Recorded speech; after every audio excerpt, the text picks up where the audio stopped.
Halo teman-teman semua, gimana nih kabarnya malam ini? Oke, jadi kita hari ini akan ada trial oleh Stuvias Physiology Club. Mohon bantuannya buat kabar-kabarin teman-temannya supaya datang, jadi kita bisa segera mulai. Oke.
Oke teman-teman, karena kita udah lewat jam 7 lebih 5 menit, kita foto dulu ya, untuk keperluan dokumentasi.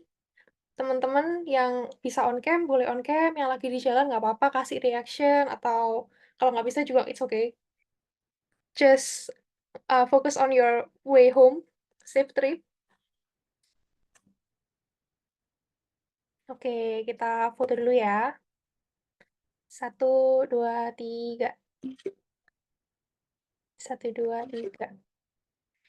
Oke teman-teman, thank you so much semuanya udah mau datang di trial Sophia's Physiology Club ini. Kita akan mulai. Hari ini ada nih topik yang sangat menarik yaitu regulasi tekanan darah. Teman-teman udah lewat IBD kan? IBD 1 udah lewat, sekarang lagi IBD 2. Mudah-mudahan materi hari ini bisa bantu ya buat materi kalian, ujian-ujian kalian ke depannya. Nah, regulasi tekanan darah ini nanti akan dibawakan dengan sangat menarik oleh narasumber kita, Kak Muhammad Zaki Abdillah dari FKUI 2021. Kita pasang posternya bentar ya. Nah, nanti di akhir presentasi oleh Kak Zaki akan ada hadiah bagi orang-orang yang memenangkan Kahoot juara 1, 2, 3. Jadi, stay tune, simak materinya baik-baik, dan menangkan hadiahnya. Oke, kita lanjut. Saya akan berikan ke Zaki. Kak Zaki ini alumni IMSPQ Intermedical School Physiology Quiz. Jadi, perlombaan fisiologi tingkat internasional, dan dia mendapatkan juara 2 written test dan posisi keempat untuk tim. Jadi simak baik-baik ya teman-teman. Oke, dipersilakan untuk Kak Zaki. Baik, terima kasih Cik Gladys atas kesempatannya. Mungkin uh, ya izin perkenalan lagi aku Zaki, panggilannya Zaki dari FKW 2021. Selamat malam teman-teman semua. Mungkin maaf malam-malam kita belajar lagi tentang regulasi tekanan darah, tapi aku rasa materi ini merupakan materi yang cukup penting. Nanti baik ini kita belajar fisiologinya, nanti teman-teman kalau udah belajar patologi nanti akan lebih bermanfaat lagi. Gitu. Baik, mungkin aku izin share screen ya Ci, dan mungkin selama presentasi aku izin off cam juga. Aku izin share screen.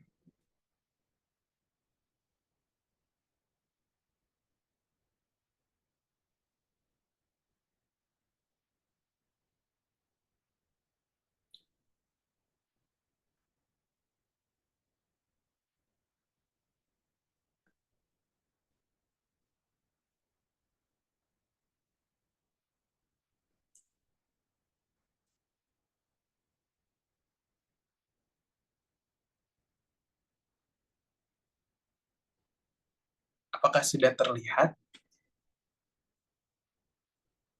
Sudah terlihat. Baik.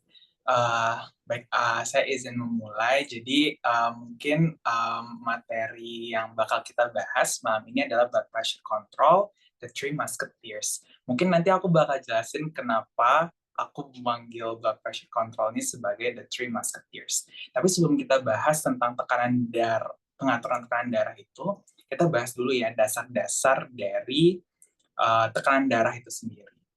Ya, pertama kita akan membahas yang disebut sebagai namanya itu hemodinamik. Hemo itu kan darah, dinamik itu menunjukkan sifatnya yang dinamis. Atau kalau dulu kita waktu SMA belajarnya kayak fluida kan fluida ada statis, ada dinamis. Nah ini yang fluida dinamisnya. Nah topik awalan yang mau aku bahas itu adalah masalah flow dan resistance atau aliran dan resistensi. Nah, flow atau aliran itu sama seperti debit yang dulu kita belajar waktu SMA. Debit kan jumlah cairan yang melewati suatu tempat dalam satuan waktu. Nah, aliran ini juga berlaku pada darah karena darah kan suatu fluida juga ya. Nah, terus si aliran ini dinyatakan secara matematis adalah delta P per R. Apa maksudnya? Jadi aliran itu berbanding lurus dengan perbedaan tekanan dari ujung-ujung tabung dan berbanding terbalik dengan resistensinya. Nah, kenapa demikian gitu? Nah, perbedaan tekanan pada ujung-ujung tabung itu berperan seperti gaya pendorong. Jadi kalau misalnya teman-teman bayangkan ya, apa namanya, kayak air terjun deh, air terjun, uh, air terjun dengan ada dua air terjun dengan ketinggian yang berbeda. Nah, air terjun pertama mungkin ketinggiannya cuma 3 meter, sedangkan air terjun kedua ketinggiannya 10 meter. Menurut teman-teman, alirannya yang lebih cepat ketika kita hitung, itu yang air terjun ketinggian 10 meter atau yang 3 meter saat kita ukur pada bagian dasarnya?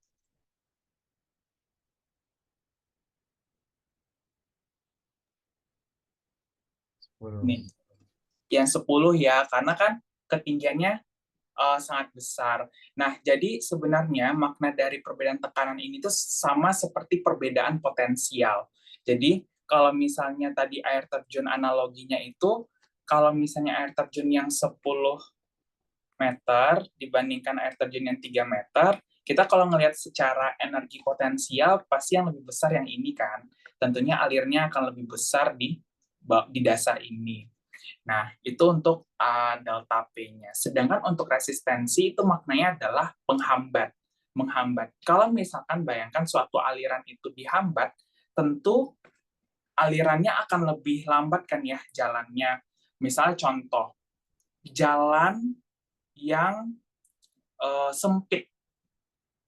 Pasti mobil yang melewati jalan itu nggak bisa ngebut kan, pasti lambat. Terus juga mobil yang dapat melewati jalan itu cuma bisa satu kan. Jadi secara kecepatan dan juga secara kuantitas dia lebih sedikit. Nah, ini mungkin adalah ilustrasi ya dari hubungan antara aliran dengan resistensi. Jadi kalau yang gambaran yang pertama ini, jadi si kerannya itu benar-benar tertutup, sempurna. Berarti itu resistensinya sangat besar. Kalau misalnya resistensi sangat besar, tentu tidak ada aliran yang dapat melewati si saluran tersebut. Nah, kalau yang kedua ini aliran resistensinya itu sedang dan aliran yang melewatinya ada aliran darah yang dapat melewati tetapi tidak lancar gitu. Jadi kayak sedikit yang keluar. Sedangkan kalau resistensinya rendah, si aliran cairan atau aliran darah itu lebih lancar gitu keluarnya. Jadi bisa terlihat hubungan antara aliran atau flow dengan perbedaan tekanan dan dia itu berbanding terbalik dengan resistensi. Nah, berikutnya adalah resistensi itu sendiri.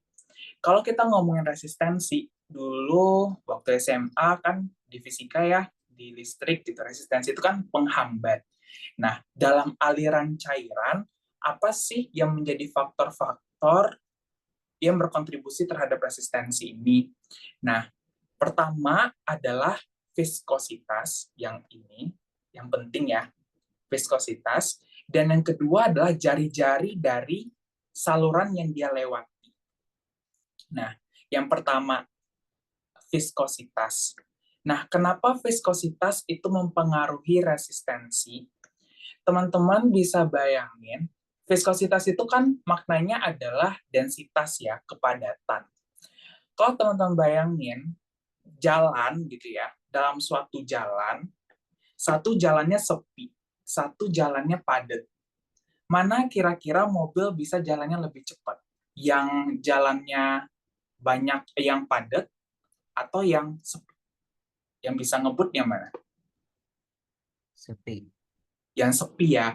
Nah, sehingga kalau dia misalnya sepi, berarti kan viskositasnya rendah, sehingga resistensinya rendah. Karena resistensinya rendah, alirannya jadi kencang gitu. Kira-kira kayak gitu. Nah, terus dia berbanding terbalik dengan jari-jari saluran yang dia lewati. Nah, teman-teman bisa bayangin, kalau jari-jarinya kecil, jadi bayangin jalan deh. Jalan kecil dibandingkan dengan jalan yang besar. Kira-kira mana mobil yang bisa ngebut? Jalan yang ukurannya kecil atau jalan yang ukurannya besar? Yang besar, Kak. Yang besar ya, karena lebih leluasa dia untuk bisa bergerak. Nah, si jari-jari ini memiliki kontribusi yang sangat besar terhadap resistensi.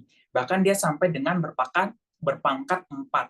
Jadi teman-teman bisa bayangin, kalau misalnya pembuluh darah ukurannya mengecil aja setengah dari ukuran awalnya, berarti resistensinya meningkat berapa kali lipat?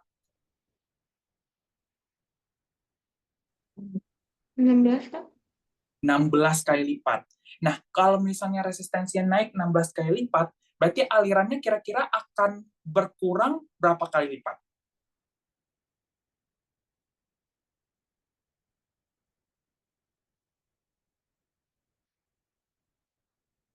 Ada yang tahu?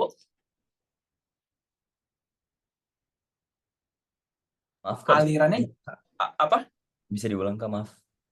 Ya, tadi kan coba bayangkan kalau misalnya si pembuluh darah ini dia menyempit. Jadi ukurannya itu menjadi setengah dari diameter awalnya. Kira-kira resistensinya akan meningkat jadi berapa kali lipat? Atau malah menurun? Resistensinya meningkat 16 kali, Kak. Oke. Nah, efek dari peningkatan resistensi itu alirannya jadi jika dibandingkan sebelum mengalami penyempitan, kira-kira jadi menurun atau meningkat? Aliran Alirannya darahnya. menurun, Kak. Menurun. Menurun berapa kali lipat? 16 kali, Kak. 16 kali lipat ya. Jadi 1/16 dari aliran awalnya gitu. Nah, jadi kita bisa lihat bahwa eh, menyempit atau melebarnya pembuluh darah itu sangat berkorelasi dengan aliran darah yang melewati pembuluh darah tersebut. Tuh. Nanti kan teman-teman kenal ya ada vasokonstriksi, ada vasodilatasi. Nah, ini adalah gambaran apa ya, analogi aja dari resistensi gitu ya. Kalau yang gambar kiri, bayangkan ini densitasnya ramai, sedangkan yang gambar kanan densitasnya sepi. Berarti kan yang kanan tentu alirannya lebih kencang dong dibanding yang kiri, karena dia nggak dempet-dempetan gitu. Nah, ini juga sama, ini apa namanya, sorry, ini masalah ukuran, sedangkan ini adalah masalah densitas. Kalau macet kan kita nggak bisa ngebut ya, sedangkan kalau sepi kita bisa ngebut. Oke, nah berikutnya, ini kan baru dasar ya tentang flow dan resistensi. Nah, berikutnya kita akan ngomongin blood pressure itu sendiri ya, atau tekanan darah. Nah, kalau aku tanya nih sama teman-teman, apa sih yang terpikirkan oleh teman-teman kalau kita ngomongin tekanan darah?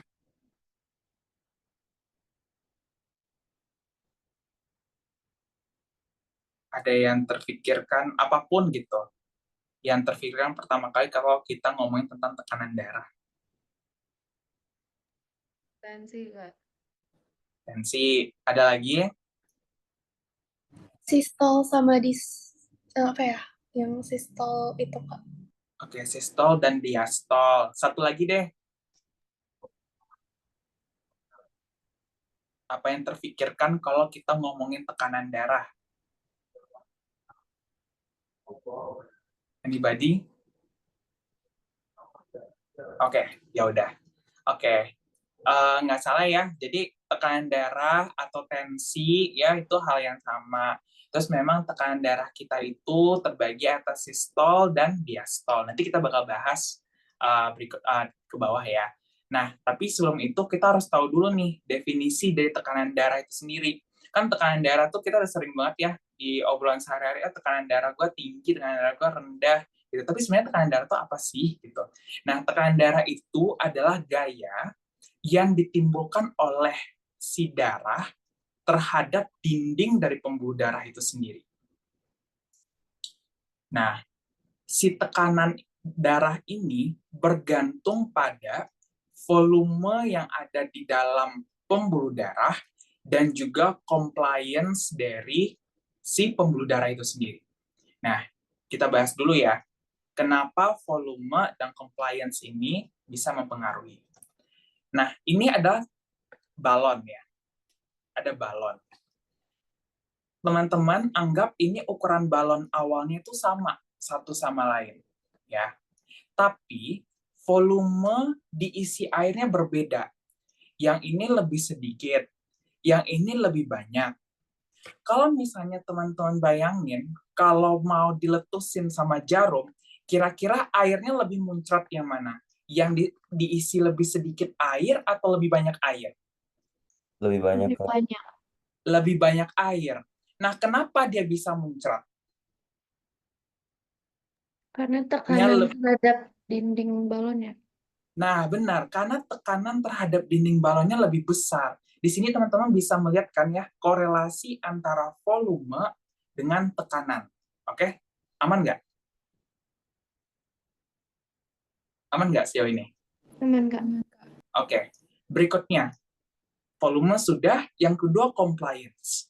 Compliance itu apa sih? Compliance itu adalah merujuk kepada kemampuan suatu wadah itu dapat menampung sesuatu.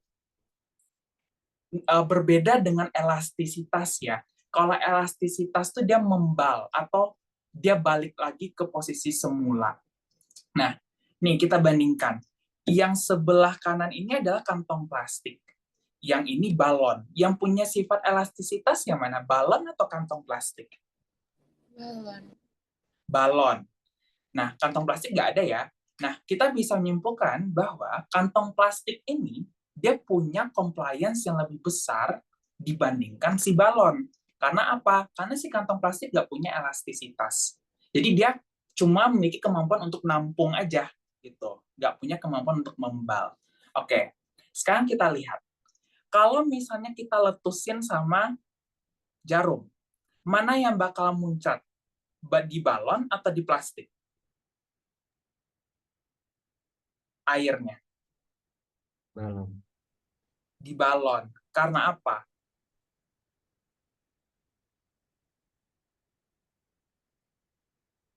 Karena Karena tekanannya lebih besar di balon, kan? Karena apalagi? Karena compliance balon lebih rendah dibandingkan kantong plastik. Coba deh teman-teman, kalau misalnya kantong plastik diisi air, terus kita tusuk, pasti cuma airnya rembes doang. Tapi kalau balon pasti dia meledak kan, kayak judrat gitu. Nah, itu menggambarkan tekanan yang build up di dalam wadah tersebut. Gitu. Nah, jadi bisa disimpulkan bahwa tekanan darah itu berkorelasi positif atau berbanding lurus dengan volume darah itu sendiri, tetapi tekanan darah itu berbanding terbalik dengan compliance. Ya, aman nggak sejauh ini? Jadi kalau misalnya suatu wadah itu compliance-nya rendah, biasanya tekanan darahnya akan lebih tinggi di sana gitu. Kenapa? Karena kalau dia compliance rendah, maknanya apa? Elastisitasnya besar. Kalau dia punya kemampuan elastisitas, berarti dia memiliki kemampuan untuk nge-squeeze sesuatu di dalamnya kan. Kalau dia nge-squeeze, bayangin aja, misalnya ini balon ya kan, ini air. Terus dia nge-squeeze ke dalam karena dia punya kemampuan elastisitas. Tentu tekanannya ini lebih besar di dalam dibandingkan yang plastik ini. Ketika diisi, dia nggak ada tekanan untuk menekan ke dalam gitu, sehingga ketika diletuskan ini airnya muncrat, sedangkan ini airnya rembes aja gitu. Sejauh ini paham nggak? Paham, Pak. Oke. Nah, berikutnya sistolik dan diastolik. Nah, sistolik, kalau kita ngomongin sistolik aja, bukan tekanan darah sistolik, sistolik itu adalah fase di mana jantung itu sedang mengalami kontraksi. Nah, untuk tekanan darah sistolik atau tekanan sistolik merupakan tekanan maksimum yang terukur di arteri ketika jantung itu berkontraksi. Sedangkan diastolik itu merupakan fase di mana jantung itu mengalami relaksasi, dan tekanan diastolik itu maknanya adalah tekanan terendah yang terukur di arteri ketika jantung itu sedang berelaksasi. Nah, mungkin aku ada pertanyaan. Kan saat diastolik, jantung tuh relaksasi ya. Tapi sebenarnya darah kita itu sebenarnya berbalik masuk ke jantung atau tetap terus-menerus terus-menerus jalan nggak ke jaringan? Menurut teman-teman. Atau malah dia berbalik arah ke jantung. Instead of dia bergerak forward menuju jaringan atau organ-organ yang ada. Jalan sih kayaknya, Pak. Kenapa? Kok dia bisa jalan? Kan jantung relaksasi. Menuju jantung, Kak. Masuk ke jantung dia darahnya. Oh enggak, maksud aku di arterinya. Oh, Berarti kalau dari yang kamu bilang, berarti saat diastolik nggak ada darah yang masuk ke organ dong?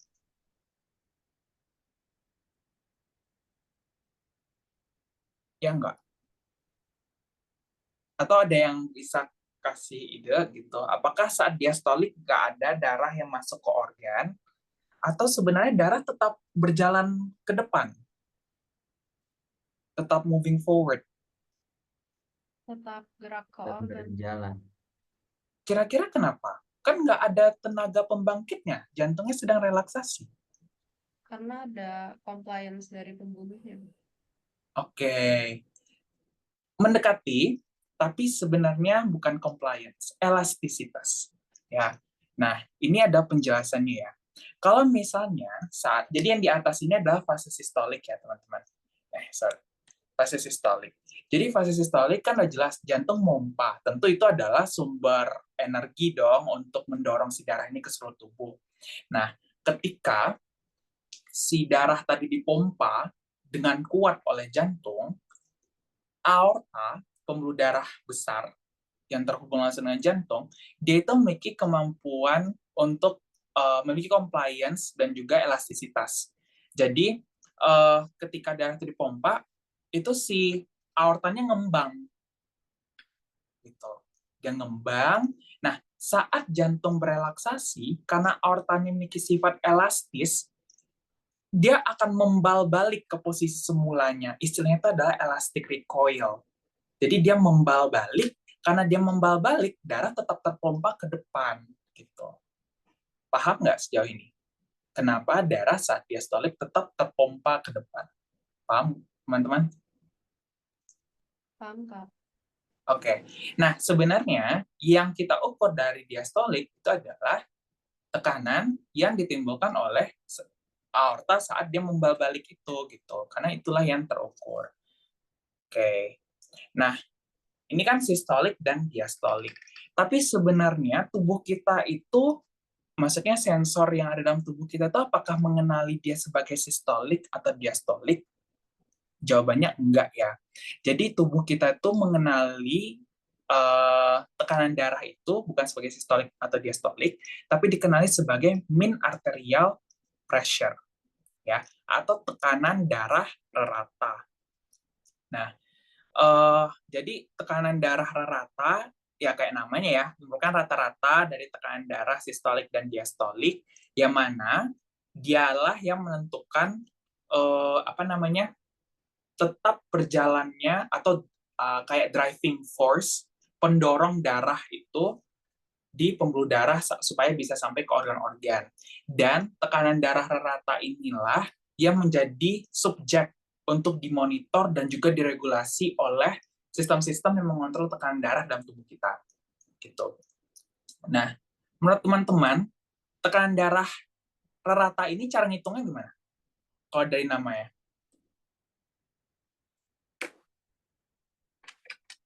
Ada yang tahu? Sistol tambah diastol bagi 2, Kak. Oke, sistol tambah diastol bagi 2. Yang lain ada ide?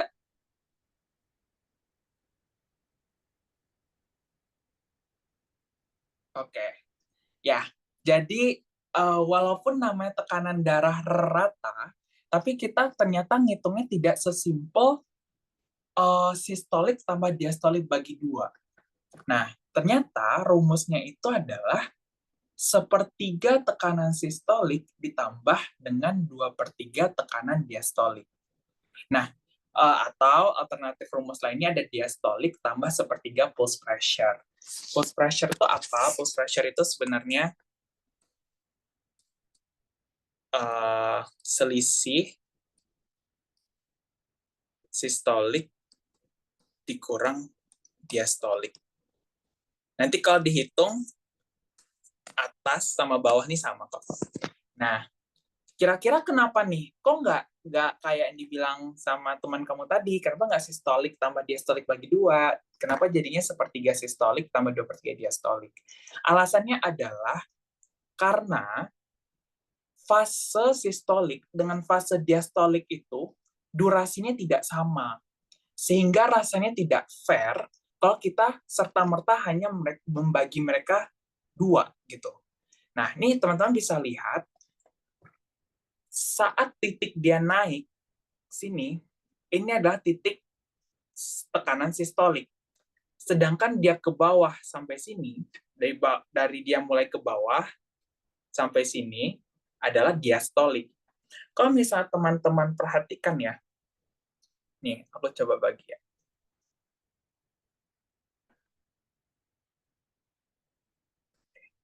Ini satu,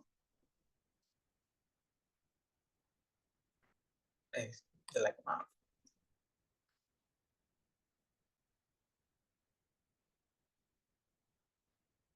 Oke, nah sepanjang ini adalah satu siklus jantung, ya.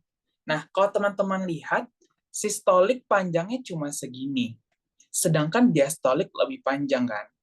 Nah, coba kita bagi 3 nih siklus jantung, ya. Ini aku bagi 3. Aduh.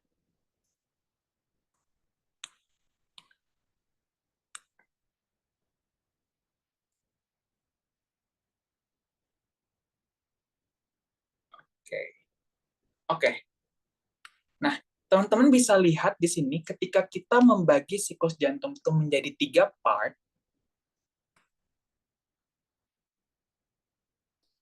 Oke. Ya, ini lebih terlihat ya. Kita membagi dia menjadi 3 part.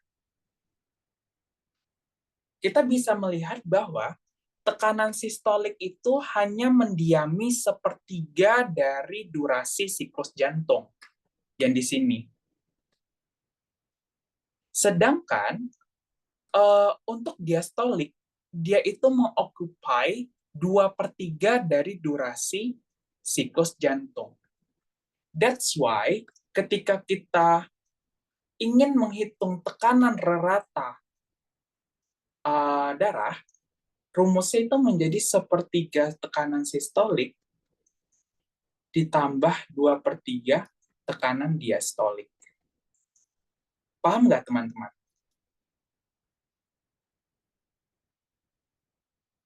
Paham nggak? Paham, Kak. Paham. Kak. Oke. Nah, selain yang ini, ternyata ada juga cara lain untuk menentukan MAP itu sendiri. Tetapi ini penentuan MAP-nya tidak praktikal. Jadi ini penentuan MAP berikutnya atau rumus MAP ini tuh hanya untuk mengenali bahwa MAP ini dipengaruhi oleh siapa saja sih gitu.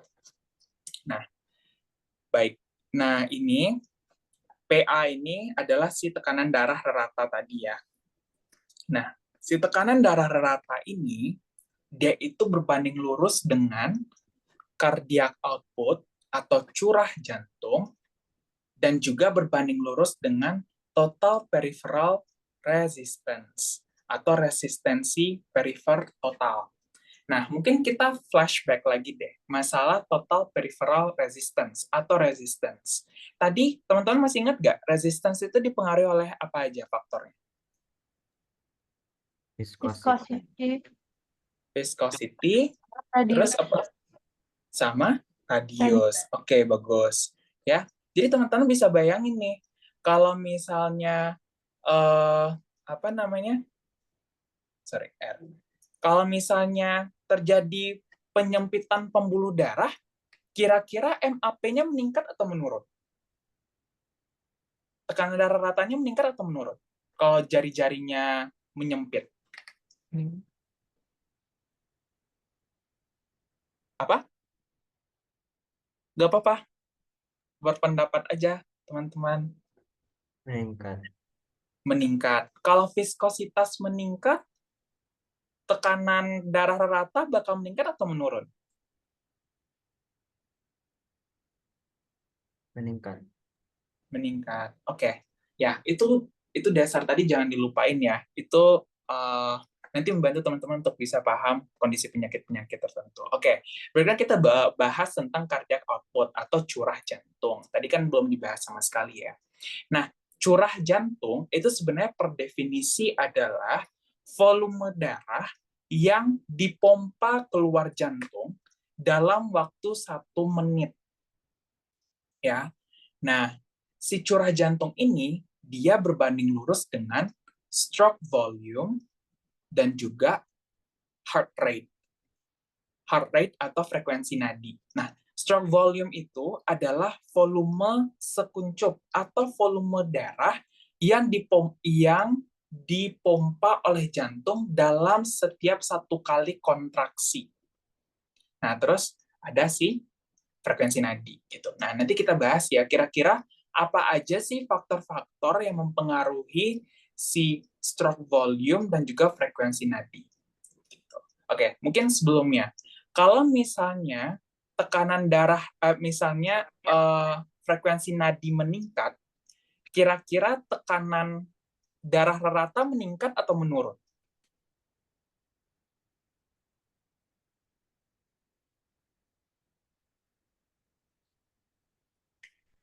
Kak, boleh tolong diulang?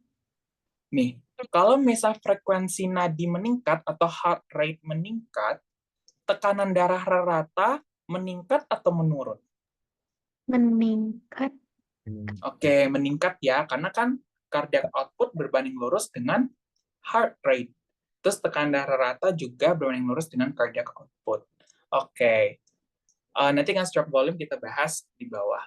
Nah, setelah kita tahu nih rumusnya, oh ternyata MAP itu cardiac output kali total peripheral resistance, atau MAP itu sama dengan stroke volume dikali heart rate dikali total peripheral resistance. Sekarang kita kenali dulu apa saja sih faktor-faktor yang mempengaruhi si tekanan darah rata ini. Nah, ini jangan panik dulu ngelihat banyak banget ke bawah-bawahnya, tapi ini kita bahas dulu dari yang familiar ya. Oke, pertama tadi MAP itu ada komponen cardiac output dan juga total peripheral resistance. Oke, tadi teman-teman masih ingat nih, untuk yang resistensi itu satu dipengaruhi oleh jari-jari, ya kan? Jari-jari si arteriol. Terus berikutnya adalah viskositas darah. Nah, sekarang kita bahas, kira-kira kenapa sih jari-jari pembuluh darah itu bisa melebar, bisa menyempit. Oke. Nah, si pembuluh darah atau si arteriol in this case itu dia dapat menyempit ataupun melebar dipengaruhi oleh berbagai faktor ya, beberapa determinan. Yang paling terkenal sih sistem saraf otonom ya. Nah, kalau misalnya sistem saraf simpatis itu aktif, dia akan menyebabkan terjadinya vasokonstriksi atau penyempitan dari pembuluh darah. Nah, apa efeknya kalau pembuluh darah menyempit? Tekanan darah bakal meningkat atau menurun?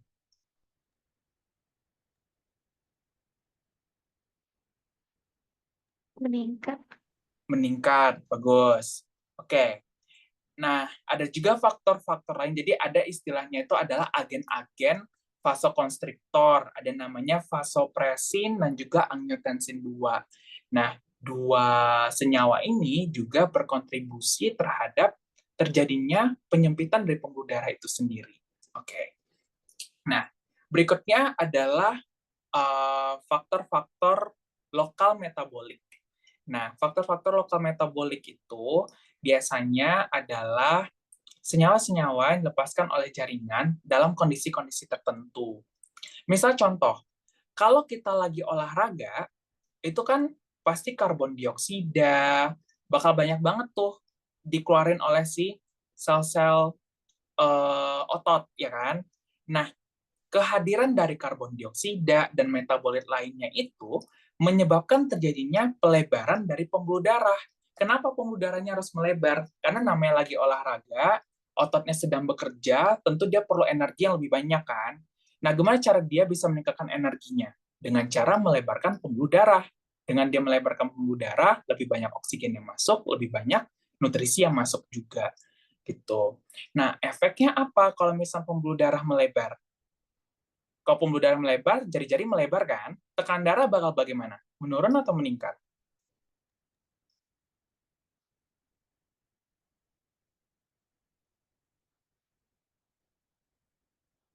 Kalau vasodilatasi atau pembuluh darah melebar, kira-kira tekanan darahnya bakal meningkat atau menurun? Menurun, Kak. Menurun. Menurun ya. Oke, bagus. Nah, oke, sekarang kita beranjak ke cardiac output. Nah, untuk yang cardiac output atau curah jantung, tadi kan satu ya, dipengaruhi oleh frekuensi nadi atau heart rate. Nah, si heart rate ini, dia itu sangat dipengaruhi oleh sistem saraf otonom. Nah, sistem saraf otonom kita kan ada dua ya, ada simpatis, ada parasimpatis. Kalau simpatis, selalu ingat fight or flight. Sedangkan parasimpatis itu rest and digest. Nah, simpatis dulu. Fight or flight. Ketika berantem atau ketika kita ketakutan, jantung kita berdegup kencang atau berdegup lemah? Kencang. Kencang. Nah, jadi bisa diingat, oh simpatis HR-nya atau heart rate atau frekuensi nadinya meningkat. Sedangkan kalau pada parasimpatis, namanya aja rest and digest. Orang lagi istirahat, habis makan, kira-kira frekuensi nadinya meningkat atau menurun? Lagi santai-santai gitu, mungkin nggak, maksudnya orang normal ya, mungkin nggak jantungnya berdebar-debar gitu. Unless dia sama doinya ya. Frekuensi nadinya biasa aja kan, maksudnya nggak kencang gitu, malah lemah gitu, karena dia lagi santai gitu. Nah, itu untuk heart rate. Nah, berikutnya untuk stroke volume. Nah, stroke volume, ya ini mungkin agak sulit gitu ya, tapi intinya adalah stroke volume itu tentunya dipengaruhi oleh darah yang masuk kembali ke jantung kan. Teman-teman bisa bayangin, volume yang dipompakan oleh si jantung itu dalam satu kali kontraksi, tentu dia bergantung kepada volume yang masuk juga. Kan nggak mungkin volume yang dikeluarkan oleh jantung lebih besar dibandingkan volume yang masuk kan. Sehingga si stroke volume itu sangat amat bergantung sama yang namanya venous return. Venous return itu adalah laju darah balik kembali ke jantung. Nah, si venous return ini dipengaruhi oleh apa saja? Satu, saraf simpatis. Terus yang kedua, volume darah itu sendiri. Tadi masih ingat kan, kalau volume darah meningkat, tekanan darah meningkat atau menurun?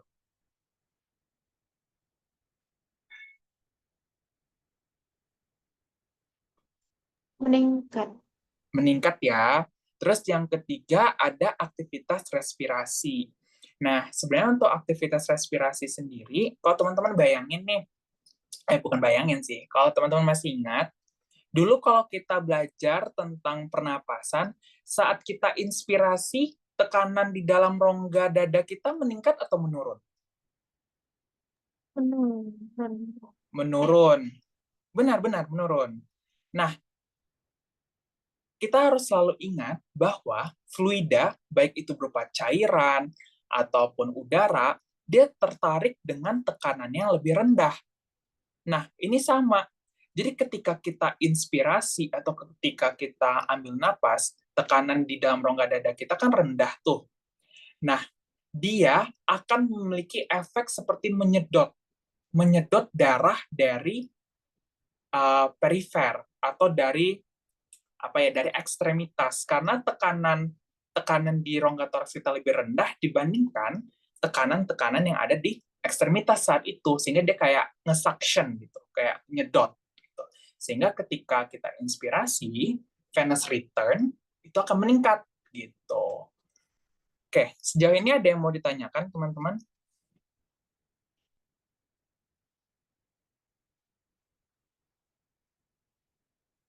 Kak, Nah, mau nanya, kalau misalkan panjang pembuluh nadinya itu ada berkorelasi atau kayak ada hubungannya nggak sama resistensi? Karena itu kan ada di rumusnya kalau nggak salah tadi. oke, boleh ulang lagi, maaf, aku kurang fokus, sorry. Gimana? Nggak apa-apa. Panjang nadi, panjang pembuluh darah kita tuh ada hubungannya nggak sama resistensi? Gitu kan? Oh, ya oke. Jadi tadi emang di rumusnya itu memang ada L-nya ya, memang ada panjangnya kan. Cuma kalau untuk manusia, untuk hitungannya kita abaikan saja untuk panjang itu. Karena kan antara satu manusia dengan manusia lain pasti perbedaan panjang pembuluh darah tidak akan berbeda satu sama lain. Yang hanya mempengaruhi itu utamanya tadi yang aku bilang, yaitu viskositas dan juga jari-jari gitu. Gitu sih. Menjawab gak ya? Ya, Kak. Makasih ya. Oke. Ya udah, aku lanjut ya. Nah, berikutnya baru kita ke kontrol dari tekanan darah itu atau the three musketeers. Nah, di sini terdapat 3 organ atau sistem organ gitu ya yang mempengaruhi kontrol tekanan darah. Pertama itu ada ginjal, yang kedua itu ada jantung, yang ketiga itu otak atau sebenarnya sistem saraf sih. Gitu. Nah, di sini aku akan kenalin dulu dari yang paling cepat kerjanya, ya. Tapi sebelum itu aku ada pertanyaan. Kenapa sih badan kita itu harus mengontrol tekanan darahnya sedemikian rupa? Ada yang bisa menjawab nggak?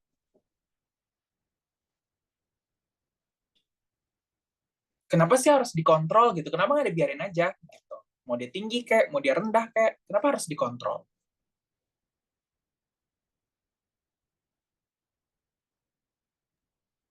Menjaga homeostasis. Oke, menjaga homeostasis. Oke, ada lagi? Aku minta 3 pendapat deh. Menurutku untuk menjaga agar aliran darah tetap tersuplai ke jaringan tubuh, Kak. Oke, satu lagi.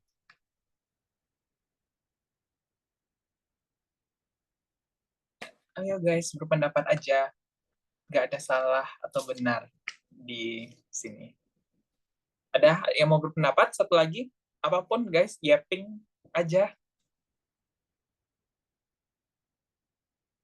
Mungkin bisa bantu kita buat berespon lebih cepat kalau misalnya ada bahaya. Oke, baik-baik. Oke, sebenarnya dari pendapat teman-teman itu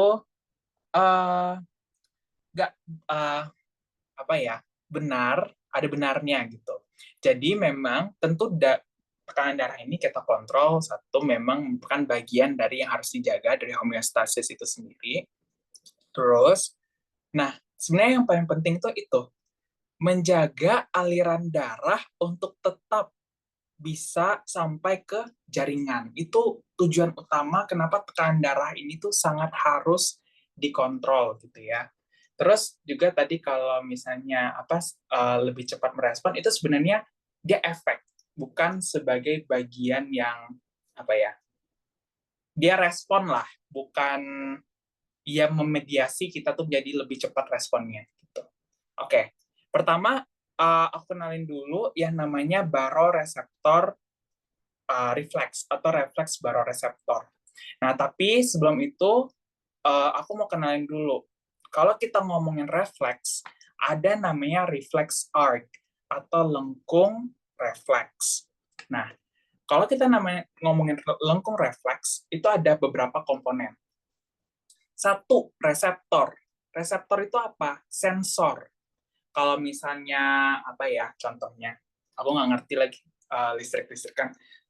Sensor itu, contoh handphone kalian aja deh, kan ada Face ID gitu ya, kalau yang ada.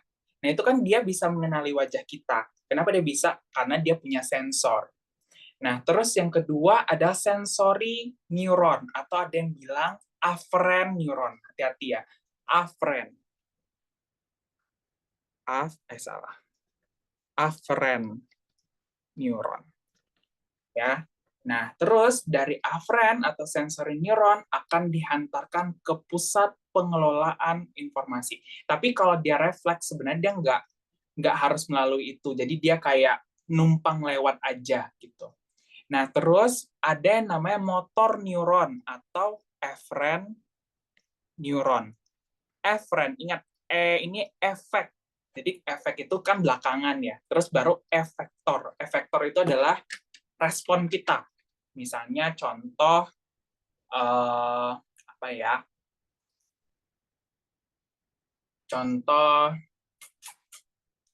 Contoh misalnya aku keinjak paku, ya kan? Nah, kalau misalnya aku keinjak paku, pasti automatically kaki aku tuh pasti keangkat.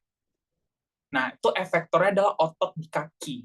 Sedangkan reseptornya adalah saraf-saraf yang ada di telapak kaki. Gitu. Untuk lengkung refleks, teman-teman paham nggak? Komponennya apa saja? Paham. Oke. Nah, baru kita ngomongin tentang si refleks baroreseptor.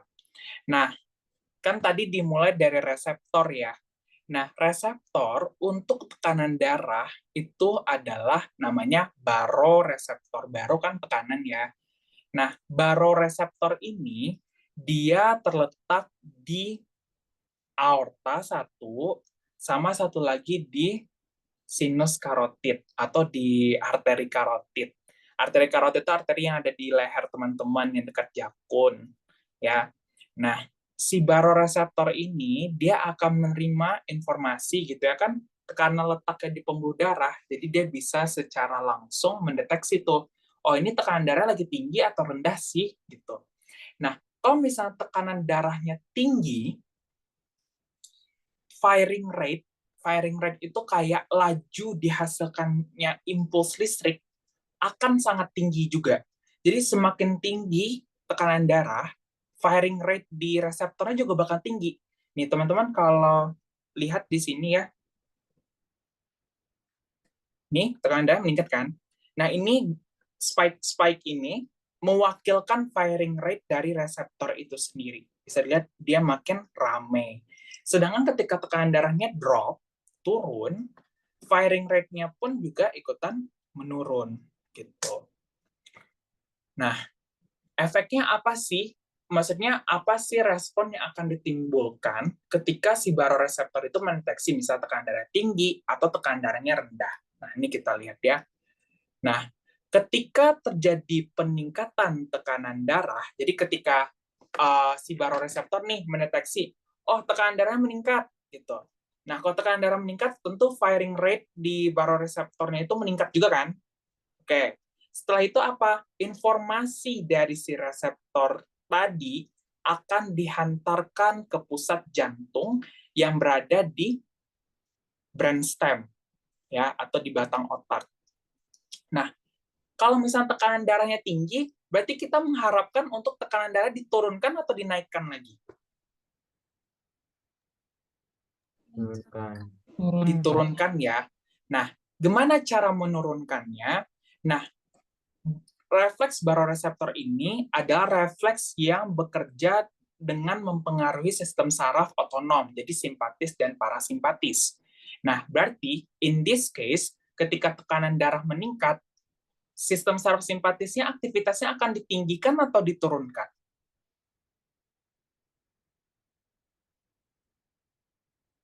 Menurut teman-teman. Tadi ingat, simpatis kan fight or flight. Kira-kira fight or flight itu tekanan darah kita tinggi atau rendah? Tinggi. Tinggi. Berarti kalau misalnya, ini dalam in this case nih tekanan lagi tinggi, terus kan kita pengen menurunkan, aktivitas simpatisnya mau kita naikin atau turunin? Turunin. Turunin. Yang kita tingkatin saraf, sistem saraf, Parasimpatis. parasimpatis. Nah, efek dari penurunan simpatis dan peningkatan parasimpatis, frekuensi nadi kita menurun, stroke volume kita menurun, pembuluh darah kita melebar. Sehingga efeknya apa? MAP bakalan menurun atau meningkat?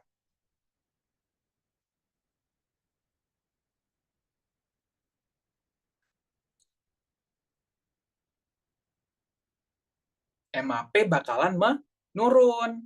Nah, sehingga ini jadi menurun ke batas normal lagi gitu. Jadi ini adalah bagaimana tubuh kita itu menjaga agar tekanan darah kita tetap normal. Ketika dia ketinggian, kita turunin. Ketika dia rendah, kita naikin gitu. Nah, karena ini skenario-nya ada tekanan darahnya naik, maka kita turunkan. Oke. Nah, berikutnya adalah kalau tekanan darahnya turun. Nah, kalau tekanan darahnya turun, tentu firing rate pada reseptornya juga ikutan menurun. Ya kan? Di nervus afferentnya pun juga menurun. Lalu informasi ini dihantarkan ke pusat kardiovaskular di batang otak. Lalu aktivitas saraf simpatis bakal dinaikin atau diturunin? Kalau tekanan darah kita lagi drop. Naikin. Naik. Parasimpatisnya naik atau turun? Turun. Turun. Nah, efeknya apa tuh kalau simpatis meningkat? Tekanan darahnya Anu meningkat. tinggi. Ya, tekanan darah meningkat. Kenapa tekanan darahnya bisa meningkat?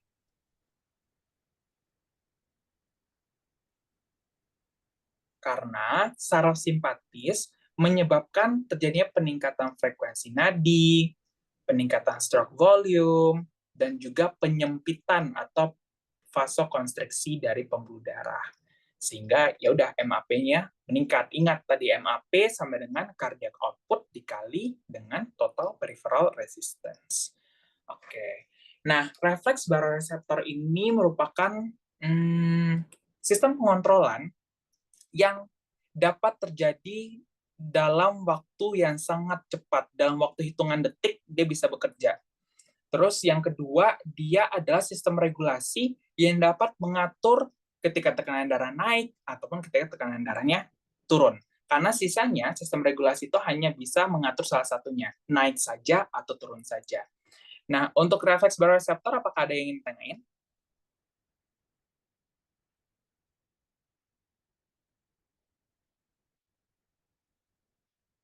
Oke, aku lanjut ya. Nah, berikutnya kita akan masuk ke yang namanya sistem renin-angiotensin-aldosteron. Nah, sebelum itu kita kenalan dulu nih sama reseptor-reseptornya. Nah, reseptor dari sistem renin-angiotensin-aldosteron itu berada di ginjal. Nah, secara spesifik, daerah tempat terdapatnya si reseptor ini disebut sebagai aparatus juxtaglomerularis. Nah, terdapat beberapa sel yang berperan sebagai reseptor. Satu, si sel granular, atau ada yang menyebutnya sebagai sel juxtaglomerular. Terus, satu lagi adalah makula densa yang terdapat di tubulus distal. Kalau si sel granular tadi itu terdapatnya di arteriole afferent. Nah, mereka ini mendeteksi apa sih? Maksudnya kapan mereka itu teraktivasi? Jadi, si sistem renin-angiotensin-aldosteron ini teraktivasi ketika tekanan darah drop. Satu. Yang kedua, volume darah drop. Yang ketiga, kadar natrium di dalam tubuh drop. 3 hal inilah yang menstimulasi teraktivasinya sistem renin-angiotensin-aldosteron. Jadi efeknya apa? Efek kira-kira menurut teman-teman, efek dari sistem renin-angiotensin-aldosteron ini bakal meningkatkan tekanan darah atau menurunkan tekanan darah? Meningkat. Oke. Stimulusnya adalah ketika tekanan darah turun. Terus volume dalam tubuh rendah. Terus kadar natrium rendah. Kira-kira efeknya bakal menurunkan lagi tekanan darahnya atau bakal meningkatkan? Meningkatkan. Meningkatkan ya, karena kan pasti efeknya berlawanan kan dari stimulusnya gitu. Nah, ini adalah si sistemnya itu sendiri. Jadi tadi yang kayak aku bilang, hipotensi ya, jadi tekanan darahnya drop, volume cairan dalam tubuh drop, kadar natrium yang rendah, dan juga sistem saraf simpatis juga dapat mengaktifasi sistem ini. Nah, ketika dia ada stimulus ini, akan menyebabkan ginjal melepaskan suatu enzim yang disebut sebagai renin. Nah, renin ini kerjanya apa? Renin ini dia akan mengubah angiotensinogen menjadi angiotensin 1.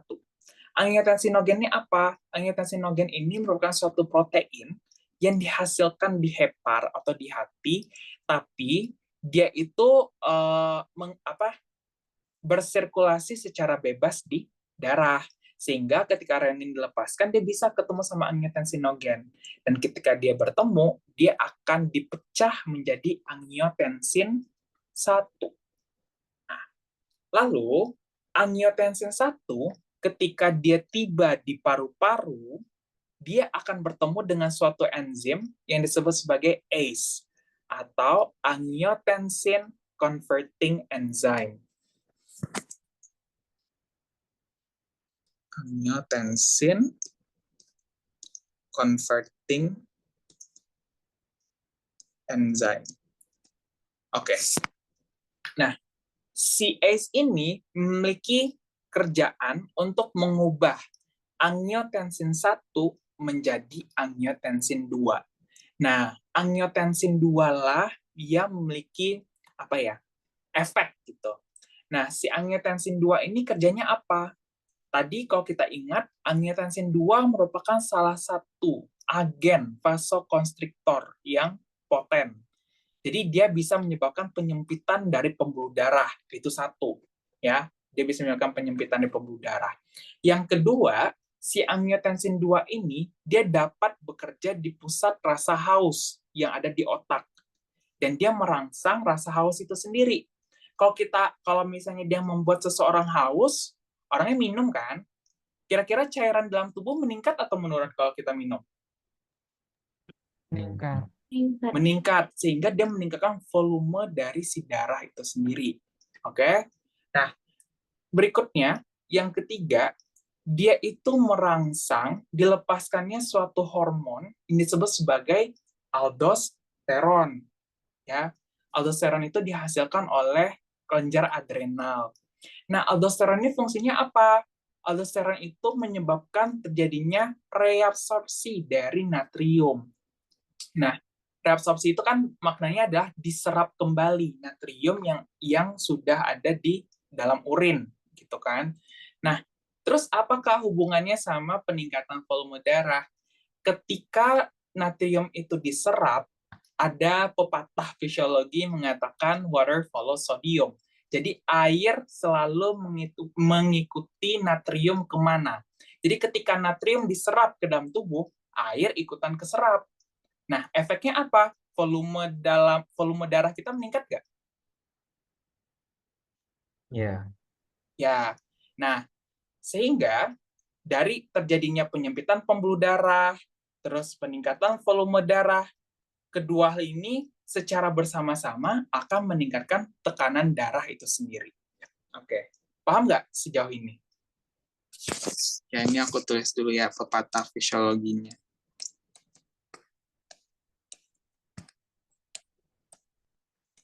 Paham, teman-teman? Atau ada yang membingungkan?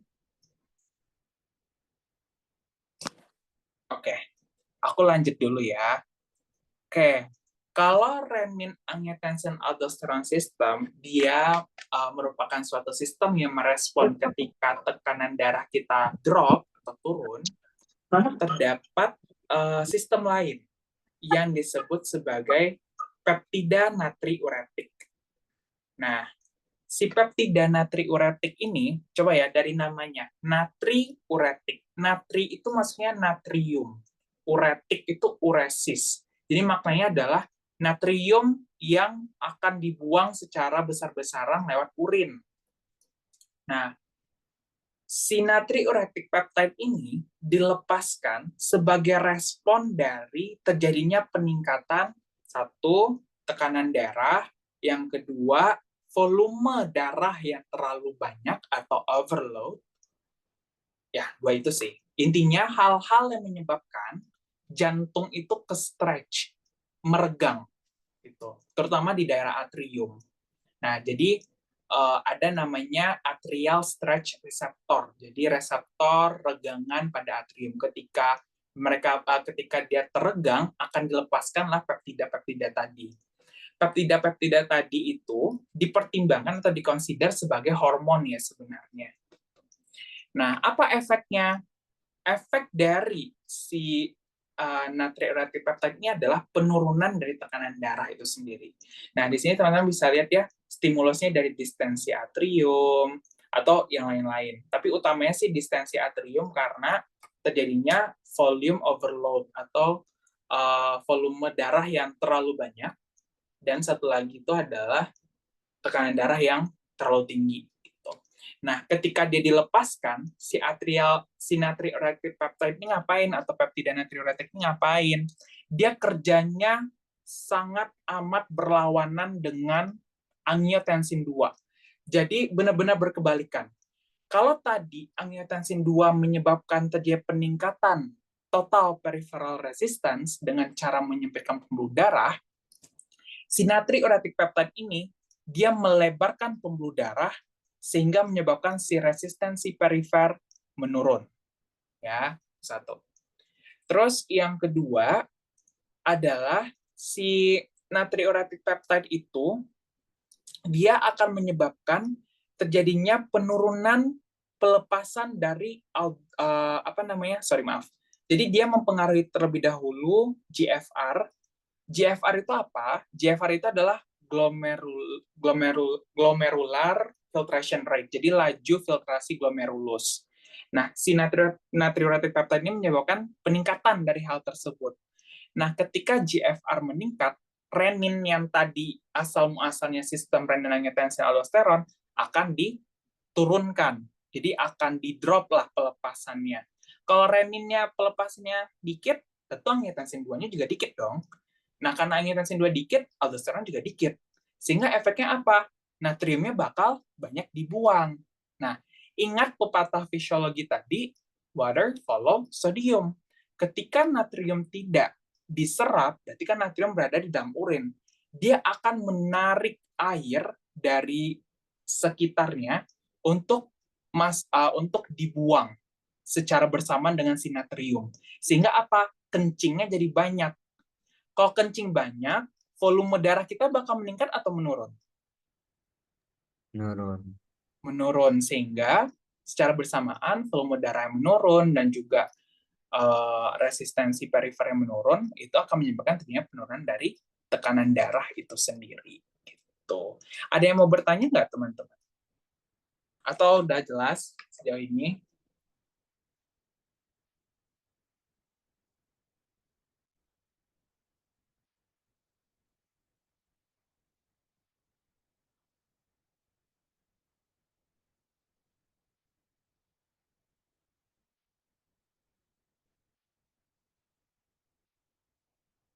Oke, nggak ada ya? Oke. Ya udah, ini aku pertanyaan iseng aja sih gitu. Teman-teman ada nggak yang bisa kira-kira menjelaskan apa sih yang bakal terjadi pada tubuh kita ketika terjadi pendarahan gitu?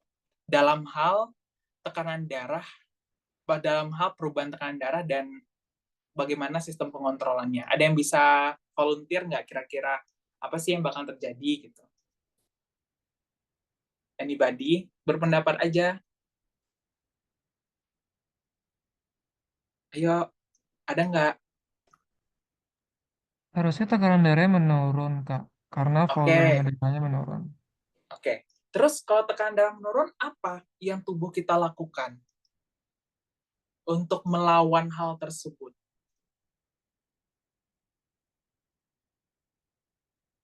Oke, aku setuju. Tadi, tekanan darah ketika terjadi pendarahan, hemorrhage,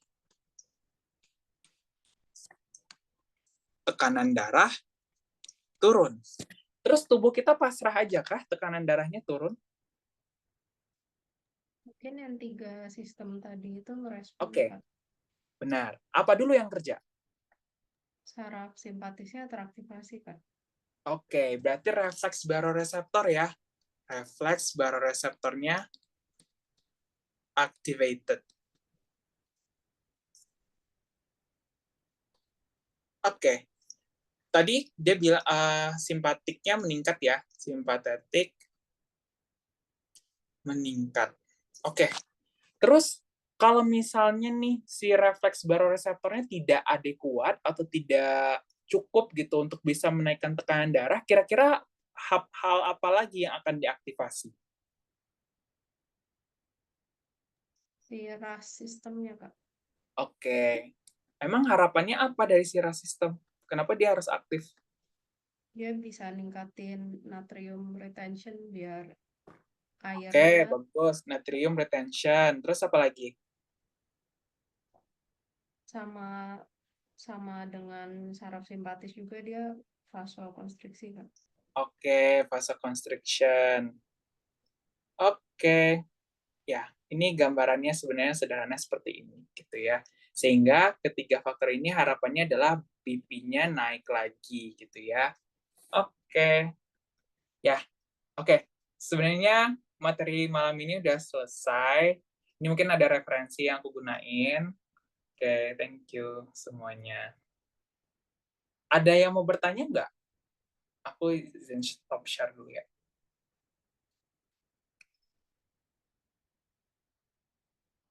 Ada yang ingin bertanya nggak, teman-teman? Atau kurang jelas, atau gimana gitu? Aku Ada mau yang mau nanya, bertanya? Ya, tadi sorry aku yang terakhir-terakhir kayak kurang dengerin tadi, ada sempat mention itu nggak Kak? Kayak kalau misalnya ketika pendarahan tuh mungkin nggak sih dia kayak aktivasi eh, kayak rasa haus gitu, jadi ningkatin blood volume dari situ. oke. Bisa melalui sistem renin-angiotensin aldosteron tadi. Kan si angiotensin 2 itu bekerja, mungkin aku share screen lagi ya. Udah kelihatan belum ya? Belum Apakah sudah kelihatan. terlihat? Oke. Nah ini ya, ini si angiotensin 2 tadi, dia akan merangsang Sorry, rasa... Kak, belum terlihat Kak layar. Oh, belum ya? Oke, sorry.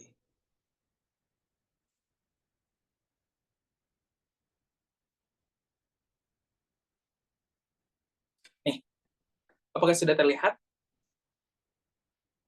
Iya sudah Kak. Sudah Kak. Oke. Nah, ini ya, ini angiotensin 2 tadi. Nah, si angiotensin 2 tadi dia memang akan merangsang ke pusat rasa haus, yang mana pusat rasa haus itu beradanya di hipotalamus ya, di otak. Nah, emang dia akan meningkatkan rasa haus itu sendiri. Jadi orangnya bakal haus-haus, dan sebagainya gitu. Menjawab nggak? Tadi siapa yang nanya? Haryo ya?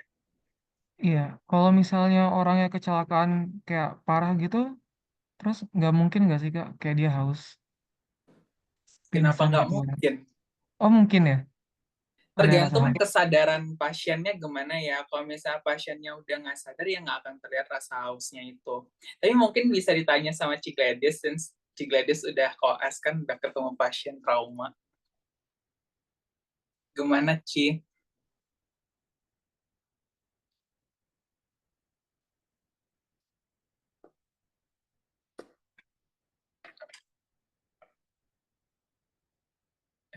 Nge-lag ya?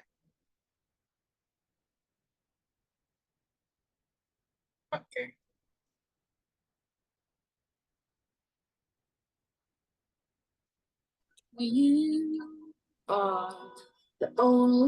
Tes, tes. Oh ya, udah Ci. Oke. Sorry.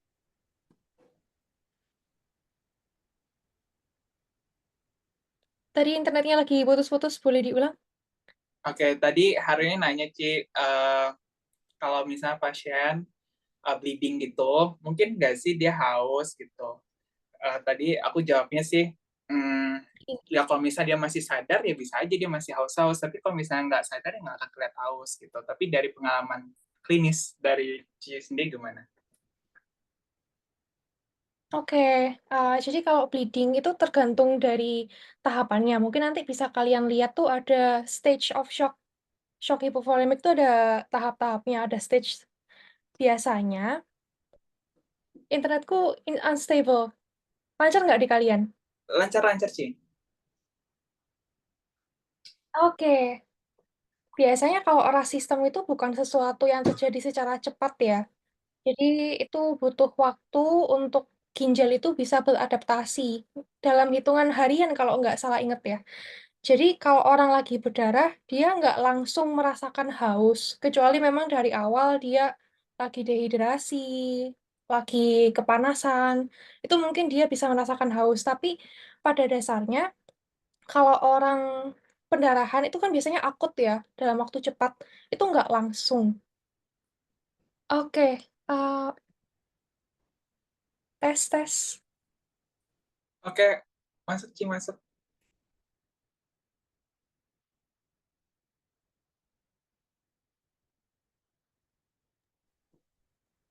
Gitu, apakah menjawab? Menjawab Kak, makasih Kak.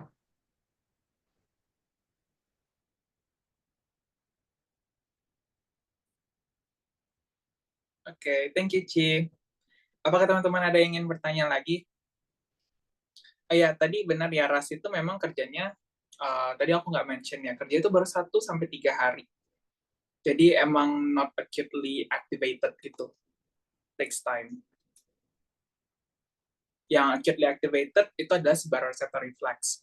Contoh paling dekat dari baroreceptor reflex itu adalah, teman-teman kalau baringan seharian, aku yakin teman-teman nggak tahu sih, kalau kalian sedentar, nggak banyak gerak gitu ya, banyaknya baringan, ketika tiba-tiba berdiri, itu pasti ada agak pusing dikit kan.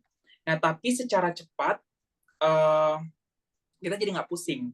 Nah, itu sebenarnya saat itu, refleks baroreseptor kita tuh kerja. Karena memang ketika kita berubah posisi, dari berbaring jadi berdiri secara cepat, tekanan darah kita tuh drop. Gitu, tekanan darah kita tuh menurun. Kenapa menurun? Karena ketika kita berdiri itu, tekanan darahnya ngumpul di kaki.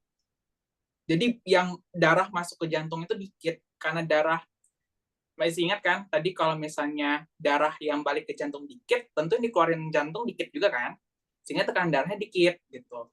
Nah itu immediately si refleks baroreceptornya akan teraktivasi, simpatisnya aktif, dan lain-lainnya gitu. Ada yang mau bertanya lagi? Kak, izin bertanya. Mm-mm. Setahu aku kalau misalnya dehidrasi itu ada beberapa kasus yang justru jadi tekanan darahnya tinggi. Nah, kalau kayak gitu kita kasih minum air lagi kan volumenya makin tinggi. Itu apa kayak makin buat dia lebih tinggi lagi tekanan darahnya atau gimana? Maaf, gimana tekanan darah? Kalau dehidrasi bikin tekanan darahnya lebih tinggi. Iya, setahu aku kayak ada beberapa kasus di mana dia dehidrasi tapi tekanan darahnya tinggi gitu. Dehidrasi, tekanan darahnya tinggi. Bentar ya, aku berpikir dulu. Kalau misalnya di setting normal, seharusnya kalau dalam keadaan dehidrasi ya, dalam keadaan dehidrasi itu kan volume darah kita tuh kan sebenarnya dikit. Seharusnya, jadi sebenarnya gini, nggak selalu orang dehidrasi itu tekanan darahnya drop. Ya, bisa aja tekanan darah itu masih normal, tergantung degree dari dehidrasi itu sendiri. Dehidrasi kan ada ringan, sedang, berat kan ya. Nah, kalau misalnya masih ringan atau bahkan masih sedang gitu ya, tekanan darah masih normal-normal aja. Tapi bukan berarti tekanan darah normal itu menjadi indikator yang membuat kita, oh ya udah pasien nggak usah kita kasih cairan, enggak. Tetap dehidrasinya tetap harus diperbaiki gitu. Nah, tapi kalau misalnya tekannya udah drop, bahkan sampai drop banget, itu berarti udah dehidrasi berat dan bisa menunjukkan ke shock hipovolemik nantinya. Nah, kalau ada shock hipovolemik, itu terpaksaannya bahkan lebih jor-joran lagi gitu resusitasi cairannya gitu. Mungkin kalau paling sering kan dehidrasi karena diare ya, anak-anak, diare yang sering kayak gitu-gitu. Itu sih. Oke, thank you, Kak. Oke. Ada yang mau bertanya lagi?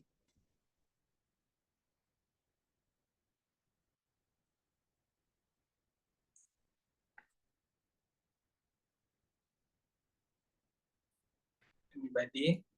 Ya, tekanan darah ini penting ya guys. Kalian mau jadi dokter apapun pasti bersinggungan dengan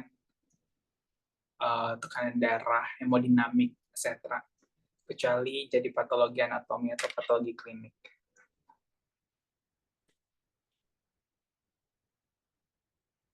Ada yang mau bertanya? Izin bertanya, Kak. Ya. Tadi kan disebutin kalau misalkan yang ras itu 1 sampai 3 hari gitu. Nah, terus untuk yang reseptor yang ketiga, yang atrial natriuretic peptide itu kira-kira gimana? Apakah itu lebih lama lagi atau gimana? Nah, untuk yang atrial natriuretic peptide itu sebenarnya kerjanya juga yang nggak cepat ya, sama kayak RAS gitu, kayak takes time beberapa hari gitu. Karena ya tadi dia sebenarnya menstimulasinya utama itu ada distensi dari atriumnya kan. Jadi atrium itu meregang, apakah karena volume darahnya kebanyakan atau karena tekanan darahnya yang tinggi gitu, dan itu emang takes time banget gitu. Nah, itu sih, itu dia takes time juga berhari-hari. Dan ini mungkin fun fact aja ya, untuk natriuretic peptide itu sebenarnya merupakan salah satu hal yang dapat kita lakukan pemeriksaan pada pasien-pasien gagal jantung. Karena pasien gagal jantung itu dia volume darah dalam tubuhnya itu overload, berlebihan. Sehingga kan kalau dia berlebihan, pasti atriumnya ke-stretch kan. Karena dia ke-stretch, tentu natriuretic peptide-nya akan meningkat. Itu adalah salah satu parameter yang dapat kita lakukan atau kita dapat periksa gitu ya pada pasien dengan gagal jantung. Menjawab nggak, Fadli? Menjawab, Kak. Terima kasih. Oke. Oke, ada yang mau bertanya lagi? Kak, boleh Kak, aku mau nanya Kak. Silakan. Sebenarnya aku cuma penasaran sih Kak. Gimana ya Kakak bisa bedain kelas obat kayak antihipertensi gitu yang kayak ACE inhibitor, ARB, dan juga mungkin penghambat saluran kalsium gitu. Yang mungkin bisa kayak mempengaruhi sistem renin, angiotensin, atau aldosteron itu yang RAS. Oke. Tadi kalau untuk yang ACE inhibitor dan juga, nah ini ada guna belajar fisiologi ya teman-teman, jadi bisa nganterin klinis juga. Nah, untuk ACE inhibitor kayak namanya kan ya, penghambat ACE. Tadi ACE teman-teman ingat nggak? Kerjanya mengubah apa sama apa? Ngubah dari apa menjadi apa? Angiotensin 1 jadi angiotensin 2. Nah, iya, dia mengubah angiotensin 1 menjadi angiotensin 2. Sekarang ketika ACE inhibitor ada, berarti dia menghambat kerja si enzim tadi kan? Ya enggak? Sehingga ada nggak angiotensin 2-nya nanti? Enggak. Kalau angiotensin 2 nggak ada, tekanan darah bakal naik nggak melalui sistem renin angiotensin aldosteron? Enggak. Tidak, Enggak Kak. kan? Sehingga tekanan darahnya jadi terjaga, rendah gitu loh. Paham nggak, Kevin?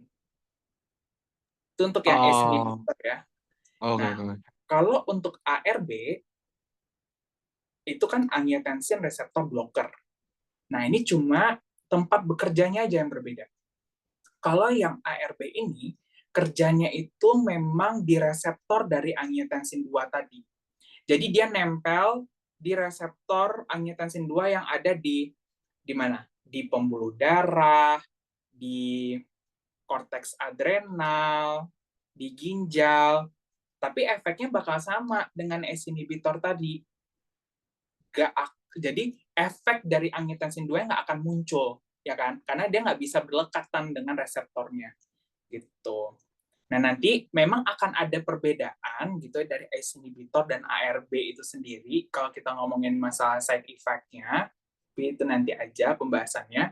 Nah, terus tadi yang masalah calcium channel blocker. Nah, untuk calcium channel blocker itu tuh sebenarnya ada 2 golongan ya. Itu kan jadi bahas farmakologi ya, tapi nggak apa-apa.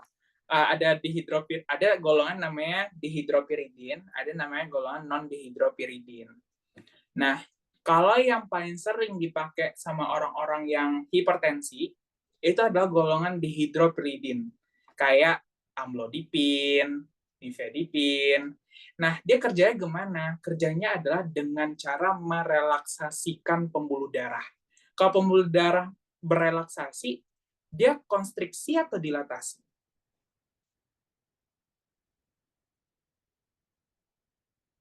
Ada yang tahu? Kalau otot-otot polos di pembuluh darah berelaksasi, kira-kira ukuran pembuluh darahnya melebar atau menyempit?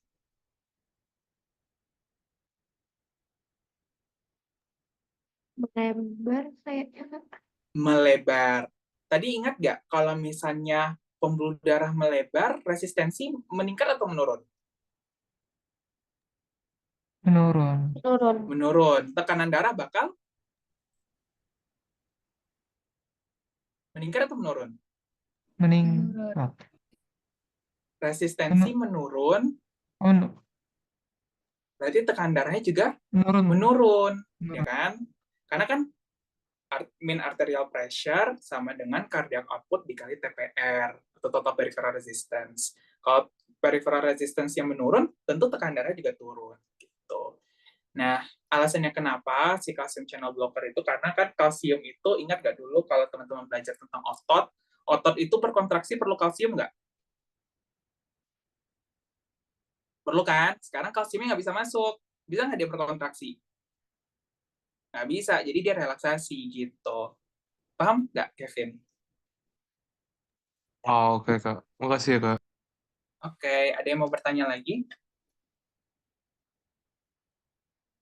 Sampai jam 8:30 deh bertanya. Ada lagi pertanyaan, penasaran pun nggak apa-apa. Mungkin kalau belum ada lagi, bisa ditampung. Kapan-kapan kalau kalian mau nanya, bisa tanya langsung ke Kak Zaki atau ke aku, atau bisa juga ditanyain di grup trial, atau bisa lanjut nih, kita masuk SPC. Ya nggak, Zaki? Ya, tanya-tanya lagi aja kalau teman-teman masuk SPC gitu. Bisa Nah, nanya macam-macam. bener tuh. Nanti di SPC kita bisa belajar bareng nih. Mungkin sedikit info nih buat kalian. SPC, Sophia's Physiology Club, itu gimana sih ceritanya gitu ya? Aku share screen ya.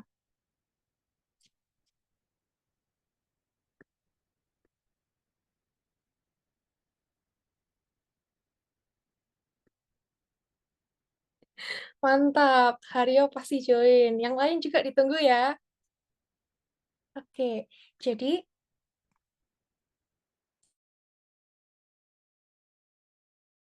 akan di Semikom Karnival. Tapi mungkin buat teman-teman yang kemarin berhalangan hadir, lagi ada EPT Atau mungkin kepingin tahu lagi nih perkembangannya gimana.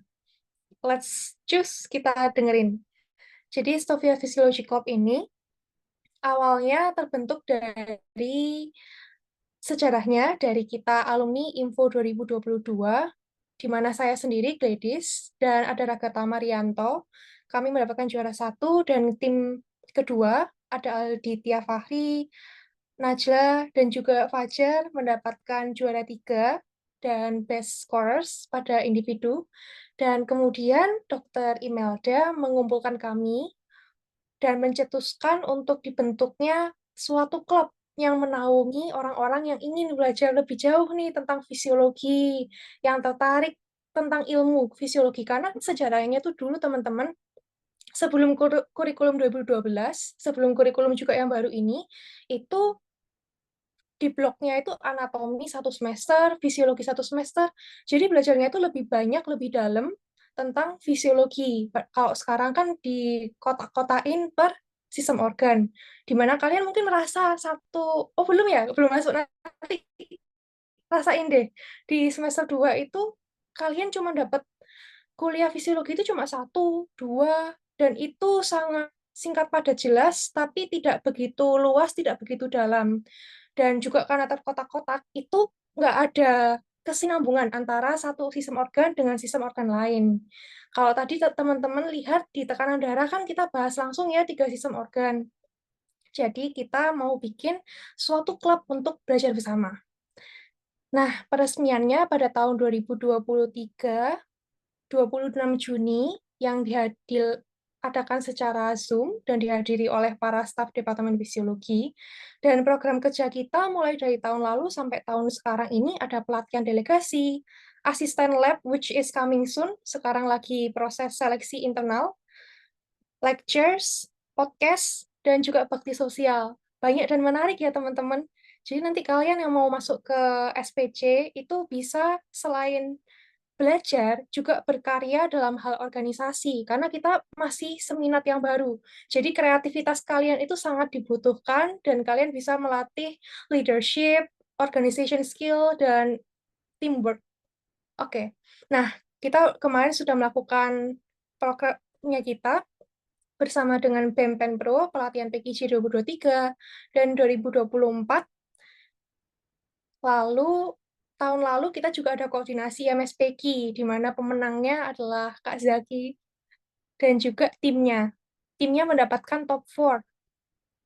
Lalu pelatihan Info 2023 dan juga 2024 sekarang yang dengan pemenangnya Hugo, yang hari ini juga hadir di sini bersama kita, teman-teman. Dan ini ada webinar yang kami bawakan untuk IKM FKUI. Selanjutnya juga ada bakti sosial pada tanggal 9 Juli dan 24 Agustus kemarin, isinya screening untuk orang-orang lansia, screening demensia. Asik ya teman-teman. Ini ada foto-foto kita di 2 tanggal itu, diadakan di Gedung Negara Serang. Asik banget kemarin acaranya. Dan kita juga ada shooting podcast yang akan di-upload, so stay tuned on our YouTube. Dan ada guest lecture by Prof. D. Silverthorne, yang kalian tahu sendiri adalah satu penemu atau pembuat buku terkenal fisiologi di dunia. Dan kita juga ada kaderisasi. And this is our social media, ada YouTube dan Instagram, subscribe and follow. Dan kalau nanti udah jadi member, bisa nih teman-teman belajar lebih jauh lagi. Kita ada konten-konten yang eksklusif untuk member di playlist yang khusus member. So, thank you. That's all from us into the world of physiology. Mungkin dari teman-teman ada yang mau makin tertarik nih setelah melihat tentang SPC, atau mungkin ada pertanyaan. Oke, kita lanjut ya. Kayaknya ini teman-teman udah nggak sabar mau kahut ya. Adrenalinnya udah meningkat.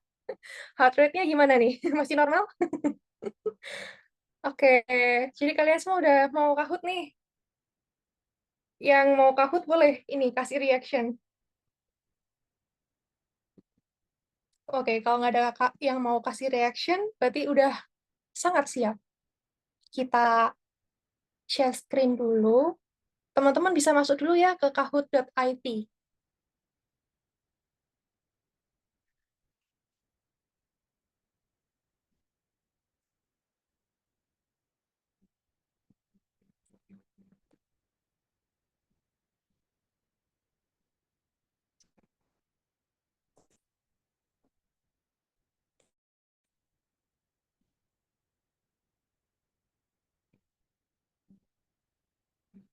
Oke, jadi kan teman-teman tadi udah mendapat kuliah dari Kak Zaki, udah sangat menyimak dan sangat aktif ya untuk bertanya, itu bagus banget teman-teman. Jadi kalian bisa dapat lebih dari suatu materi.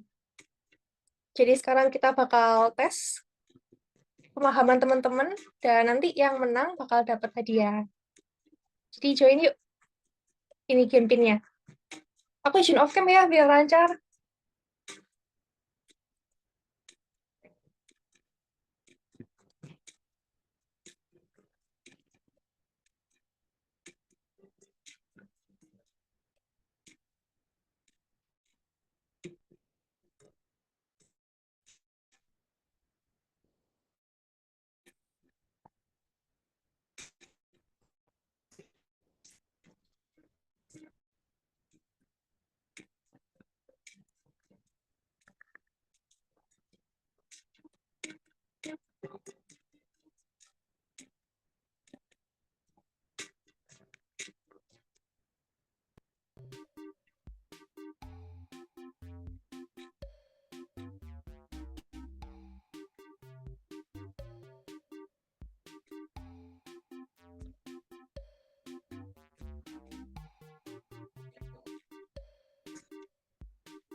Oke, 224 nih yang join. Teman-teman, ditunggu bentar lagi ya, 2 menit lagi ya. Musiknya segini terlalu keras nggak atau udah pas?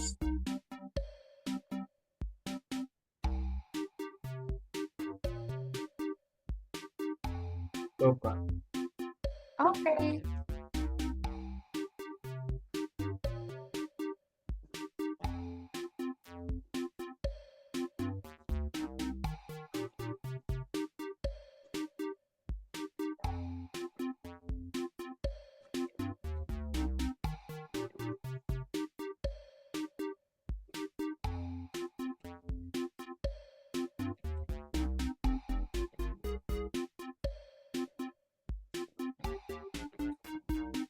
Wah, namanya unik-unik ya.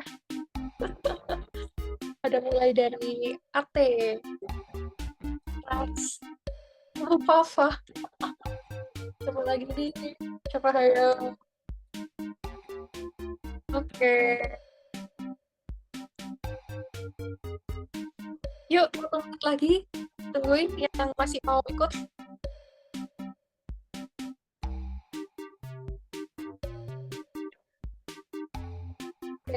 Teman-teman ada yang mau join lagi? Kita start ya.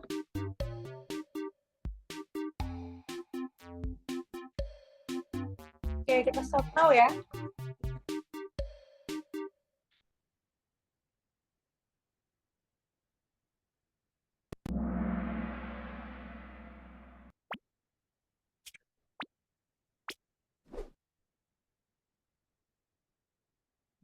Nomor 1.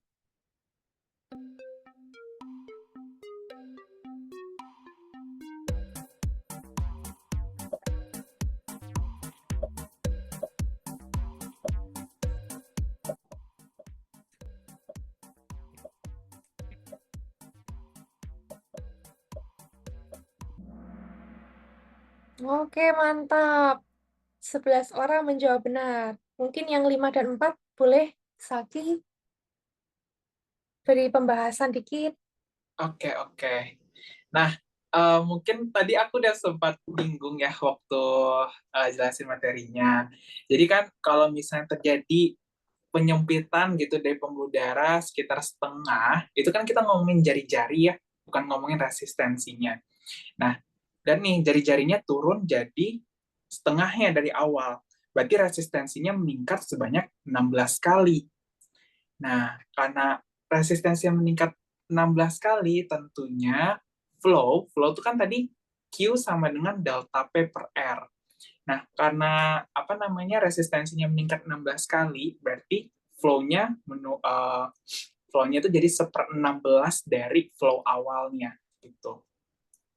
Mungkin apakah nangkep nggak teman-teman maksudnya? Nangkep ya. Oke, sudah Ci. Oke, kita lanjut. Siapa nih leaderboard? Next. Wih, 5 orang teratas. Aletea, jagoan Neon, Kakashi, Michelle, Kichiha, dan Stefani. Oke, kita lanjut ya. Tetap semangat teman-teman semua.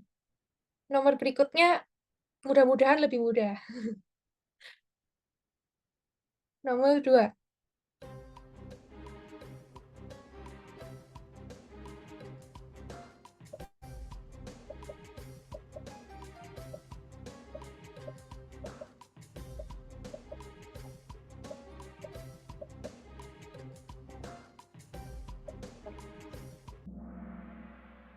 Oke. Dari Saki mau ini beri pembahasan dikit? Mungkin aku nanya yang jawab total peripheral resistance. Kenapa menurun? Ada yang bisa speak up nggak? Kenapa menurun?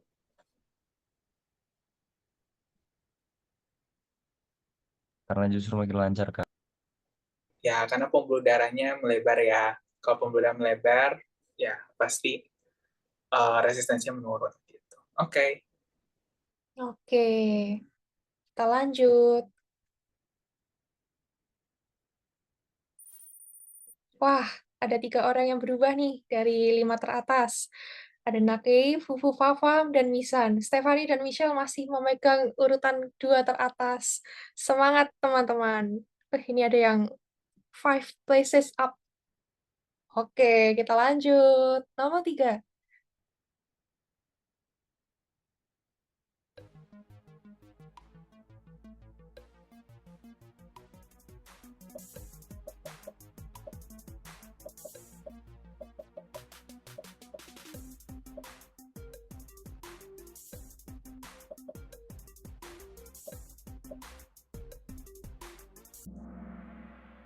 Wih, mantap. 12 orang menjawab benar. Kita show media. Peningkatan angiotensin 2 akan menyebabkan... Oke. Gimana, Saki? Ya, benar ya. Jawabannya increase blood volume tadi karena kalau kita lihat angiotensin 2 efeknya tadi menyebabkan penyempitan pembuluh darah, itu satu. Yang kedua, dia merangsang rasa haus. Kalau merasa rasa haus, orang yang bakal minum. Kalau banyak minum, tentu volume darahnya meningkat kan. Terus yang ketiga, dia merangsang pelepasan dari aldosteron.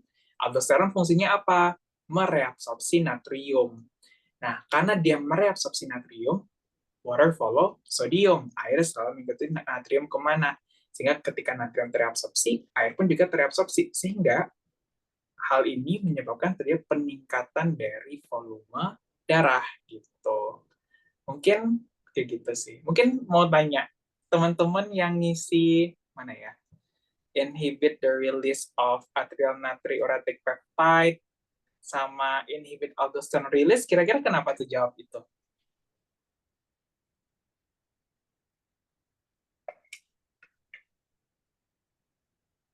Ceroboh kah atau kayak ragu?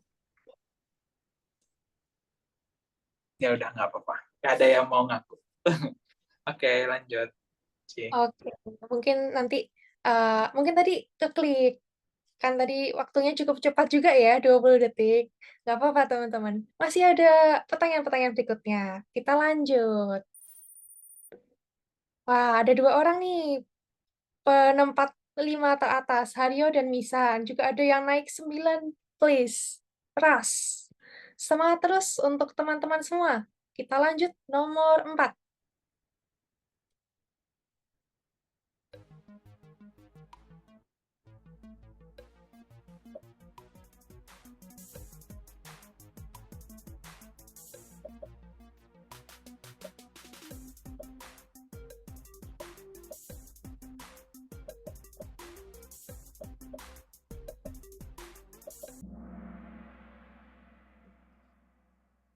Oke, jadi mungkin boleh dibahas sedikit dari Zaki. Oke, boleh Ci.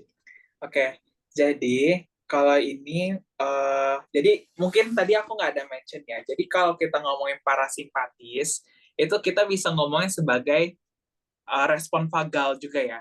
Jadi vagal itu memang salah satu nervus yang ngebawa serabut parasimpatis. Jadi itu hal yang sama. Nah, di sini kan terjadi peningkatan tekanan darah yang terdeteksi di karotis ya.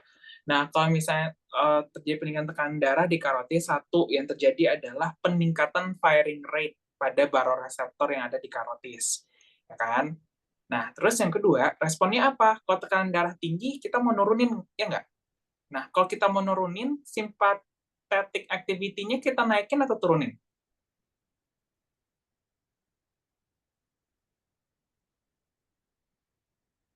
Ayo, kalau tekanan darah kita meningkat, kan kita mau turunin. Turuninnya dengan cara sympathetic activity kita naikin atau turunin? Turunin. Turunin, ya. Ya, jadi yang benar itu turunin. Dan yang meningkat apanya? Parasimpatis, gitu. Oke, menjawab. Mungkin itu sih penjelasannya, Ci. Nah, oke. Ini soal yang cukup sulit ya. Mungkin nanti teman-teman bisa lanjut kita. Oke. Semangat. 1 nomor lagi terakhir. Atrial natriuretic peptide.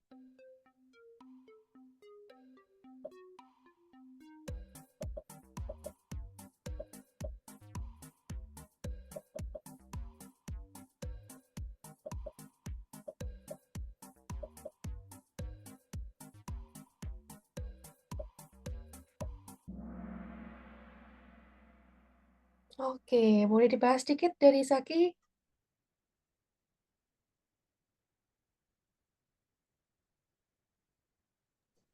Lupa unmute. Oke. Jadi ini sebenarnya maksudnya mana pernyataan yang benar terkait dengan atrial natriuretic peptide. Nah, tadi kalau sebenarnya teman-teman kalau mengingat tentang natriuretic peptide itu benar-benar berlawanan semuanya dengan sistem renin-angiotensin aldosteron. Jadi lihat aja pilihannya itu yang berkebalikan dengan renin-angiotensin aldosteron. Peningkatan retensi dari natrium itu adalah kerja dari aldosteron. Peningkatan dari pelepasan renin yang tidak berhubungan dalam terkait dengan atrial natriuretic peptide. Terus peningkatan blood volume dan juga cardiac output. Pada atrial natriuretic peptide namanya natriuresis. Jadi kan maknanya adalah natriumnya mau kita buang-buang nih lewat urin. Kalau natrium yang kita buang, air ikut kebuang nggak? Kebuang kan? Sehingga volume darahnya tentu menurun, bukan meningkat. Terus penurunan rilis dari aldosteron. Nah, inilah yang berhubungan dengan si atrial natriuretic peptide, karena dia menekan pelepasan dari aldosteron sehingga retensi dari natrium pun juga ditekan gitu. Oke, kita lihat nih leaderboard. Siapa nih pemenangnya? Nomor 3, Stephanie. Nomor 2, Mizan. Nomor 1, drum roll. Oke, teman-teman. Oh ya, honorable mention, runners up-nya ada 2 orang. Oke. Nanti teman-teman yang ke teratas bisa kontak aku atau Zaki ya untuk hadiahnya.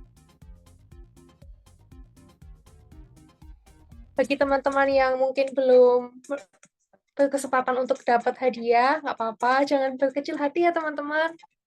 Karena di fisiologi dan di kehidupan ini banyak ajang untuk mendapatkan kesempatan for you to shine. Jadi tetap semangat. Kalau mau belajar lebih jauh tentang fisiologi, join Stopias Physiology Club. Oke, kita on cam dulu ya teman-teman buat foto bareng. Mungkin dari sini, dari Kahoot, dari presentasi Kak Zaki, ada yang mau ditanyain dulu?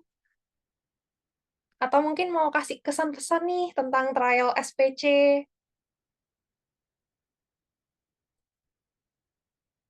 Mungkin dari tadi para pemenang juara 1, 2, 3, top runner juara 4, 5.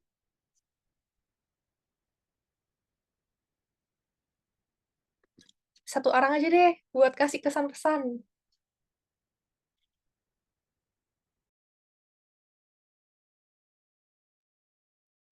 Mungkin boleh dari Jocelyn Aletea Halim. Seru sih, pemaparannya sangat mendetail dan semoga nanti membantu waktu belajar tentang blood pressure. Oke, thank you Jocelyn. Wah, boleh nih dari Stephanie. Oke, perkenalkan Kak, aku Stephanie. Sebenarnya aku mau ngasih kesan-pesan tuh, jadi gini, aku tuh gak suka banget sama fisiologi.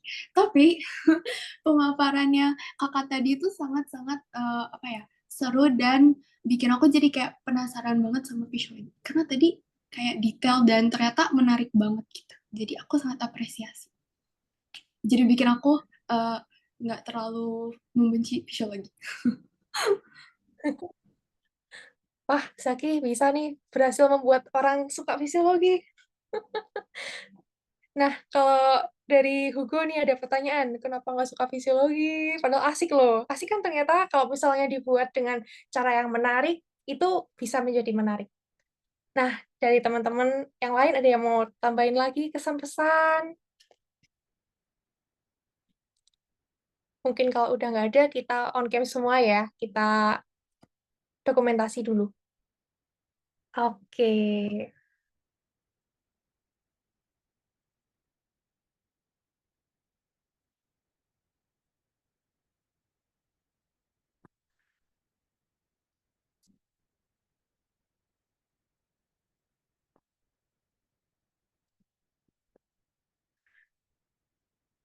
Oke, mungkin aku izin SS untuk yang sisanya masih pada mau on cam lagi atau gimana nih?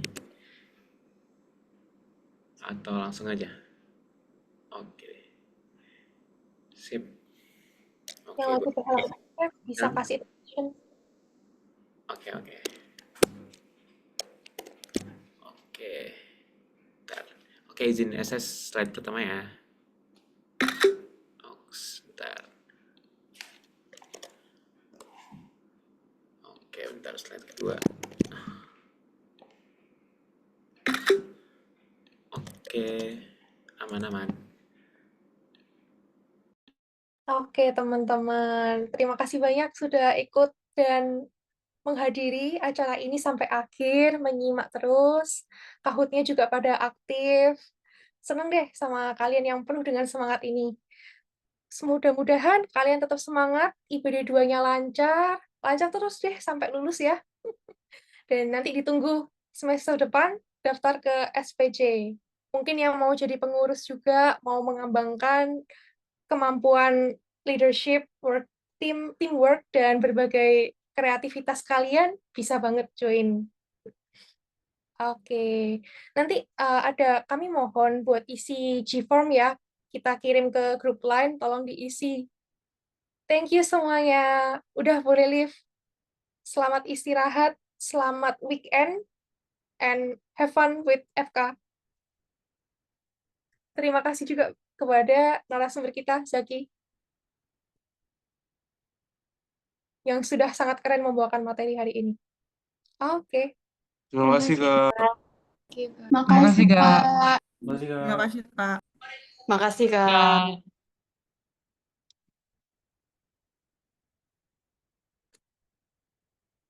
Bentar. Bentar ya, 1 minute. Oke. Thank you so much, guys. Makasih, ya ampun, Gugu udah masih semangat ikut meskipun leukositosis ya. Udah minum paracetamol dikit lah, paracetamol dikit. Saya diare kronik Kak sebulan. Antibiotik. Dosennya dokternya tuh masih ngerasa kayaknya belum tentu infeksi deh gitu, karena kayak dari anamnesis apa kayaknya, terus katanya hasil leukositosisnya juga bukan yang tinggi, bukan gue lupa basofil apa tuh, gue udah lupa lagi, pokoknya kayaknya bukan deh gitu, atau belum naik lah itu gimana, saya rujuk deh ke RSUI. aduh Kasus sulit nih, dokternya nggak bisa nentuin. Dapat dokternya apa? Dokter ISHIP, dokter MPI. MP itu apa? Ini mau dokter ISHIP yang koas-koas ini. Ntar stop recording dulu kayaknya deh. Oke. Ya. Nanti kita cut dikit lah ya, sebelum kita upload ke YouTube. Ini mau diupload ke YouTube ya? Wah, Ya. kalau di cloud, aduh, bisa di-download nggak ya? Bisa. Lupa, bisa nggak? Bisa. Aku lupa lagi.